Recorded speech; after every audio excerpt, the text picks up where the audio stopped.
కేవలం 2022 సంవత్సరంలో 7 లక్షల ఫైనాన్షియల్స్ యాన్యువల్ ఇన్కమ్ ఉన్న శోధా కన్స్ట్రక్షన్స్కు తెలంగాణ రాష్ట్రంలో కాంగ్రెస్ ప్రభుత్వం వచ్చిన తర్వాత ఇవాళకి 3 కాంట్రాక్టులు, అమృత్ టెండర్ 1137 కోట్ల కాంట్రాక్టు, సింగరేణిది సుమారు 150 కోట్ల మైనింగ్ కాంట్రాక్టు, ఆ తర్వాత దిండి లిఫ్ట్ ఇరిగేషన్ 365 కోట్ల కాంట్రాక్టు కేవలం 7 లక్షల ఫైనాన్షియల్స్ ఉన్న కంపెనీకి మాత్రం అంత పెద్ద కాంట్రాక్ట్లు ఎందుకు వచ్చినాయి అంటే అది సీఎం రేవంత్ బావమర్ది కంపెనీ కాబట్టి శోధా కన్స్ట్రక్షన్స్.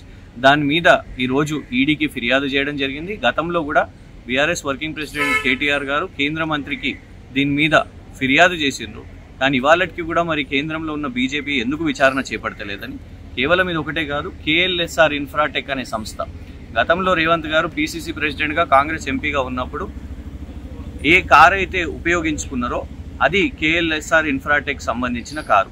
ఆ కారు కంపెనీ పేరు మీద రిజిస్టర్ అయి ఉన్నది.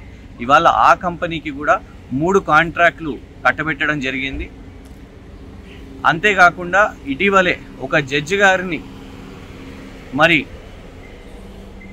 ప్రెషర్ పెట్టి తను ఫేవరబుల్గా ఆర్డర్ ఇవ్వాలని ఒక సీనియర్ జడ్జి పెట్టినని జడ్జి ఎన్సీఎల్ఏటీలో శరత్ కుమార్ శర్మ గారు చెప్పడం జరిగింది. దానికి సంబంధించిన కేసు కూడా ఇదే కేఎల్ఎస్ఆర్ ఇన్ఫ్రాటెక్.